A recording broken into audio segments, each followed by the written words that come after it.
Well, part of the winterization process is digging of the dahlia tubers. Now, if you live further south, a lot of people can get by with just mulching these really well and then leaving them outside over the winter. But we're far enough north that if you really want to save these, you need to dig them and bring them in just to be safe. And usually for dahlias, you wait until we have the first hard freeze and then the foliage turns brown and dies. Then what you'll want to do is take and cut the stem off, like I've done here, about 3 to 6 inches above the ground. Now, if you just let this cure out for 3 to 4 days, that will help the buds down on the tubers to swell so that they will be easier to divide next spring. So basically, I've already cut the top off, and now I just need to dig these.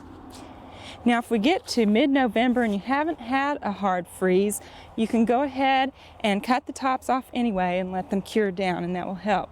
Now, when you're digging, if you'll notice I've already started here, you want to come out from the stem about 1 foot because you don't want to run the risk of spearing those tubers and injuring them. So I've come out quite a distance here. Now, this is one of those things that takes just a little bit of patience, so you won't get in a rush and injure those tubers.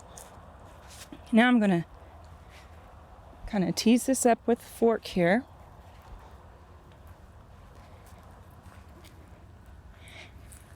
And we'll see what's going on underneath by clearing some of the soil away.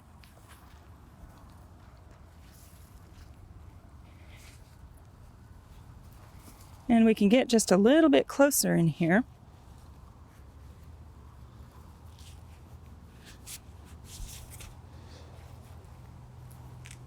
And dig those up. Now, I can grasp the stem at the middle and go ahead and pull those out of the soil. Now, I shake most of that soil off, and then what I can do after I've done that is come over here and wash this off with a spray of water. And again, I want to be very careful and leave these tubers attached to the stem because the buds are right here at the base of the stem. So I want to be careful and not injure those. So I'm just going to lay these gently down and spray them off with some water.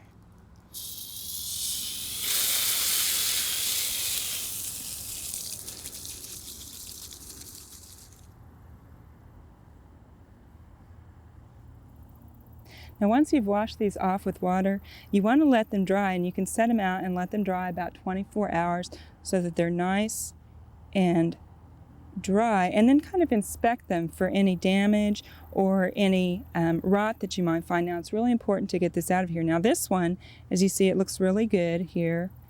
It's nice.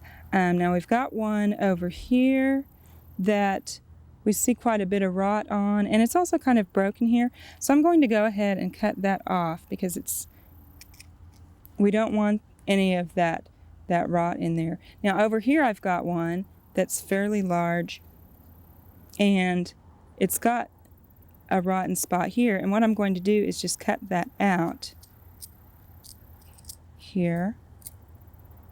And any of the places where you make a cut, you want to dust that with a fungicide or sulfur or something like that. Now, inspecting on around, it looks like everything else is pretty good. Now, I actually want to let this cure just a little bit longer, so about 3 days. Now, you can leave these outside in the shade somewhere and let them cure if it's dry, and also if it's above freezing. Now, if it's going to freeze at night, then you'll want to bring these in, say to your garage or something like that, just to be safe, and let these go ahead and be sure to be very dried out. Dust them with sulfur, and then don't let them start to shrivel down though. So kind of watch them before you put them away. Inspect them again one more time, and then to store them over the winter, what you want to do is get a box or a bag or something and fill it with say vermiculite, and that's what we're using. You could also use something like pet bedding, the shredded bedding that they have, or dry peat moss, but what you want is something that is very dry, and vermiculite works very well. And what we're going to do is just take and place our tuber down in this, and again all together. And the other thing that we want to do before we go ahead and wrap this up is to be sure to label it. If you put these in the box without a label, at the end of the season this year, by next spring, you won't know what you got. So we've just taken the label that we had on here through the spring, and we'll just tie that onto our tuber here. Now the other thing that you can do to make sure that you've got them labeled is you could write on the tuber with an indelible marker, and that will work very well too.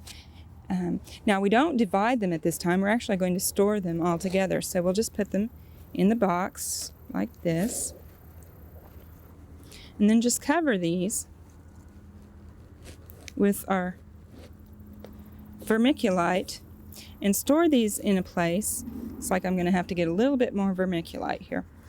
But what we're going to want to do is store these, say in a garage or someplace where it's not going to freeze. Now the optimum storage temperature for dahlia tubers is about 40 degrees. They'll take a little bit more or a little bit less, but you want to be sure that they are above freezing when you store them. Now you'll want to take these out about once a month and just check them over again for any rot that they might have. If you notice some more rot, then go ahead and cut that off. And you also want to check them to make sure that they're not shriveling. If they start to shrink down, you can take them out and kind of mist them with a little bit of water, and they'll kind of plump back up for you. So mist them down, let them dry out for a day, and then put them back in. Now these, we'll just store them, and then next spring we'll have our beautiful dahlias to plant back out in our garden. We hope you've enjoyed this classic from the Oklahoma Gardening Vault. Remember, even though these tips and techniques are timeless, there's always something new to learn in the world of gardening. By subscribing to both Oklahoma Gardening and OK Gardening Classics, you'll have access to a wealth of gardening knowledge, both classic and contemporary.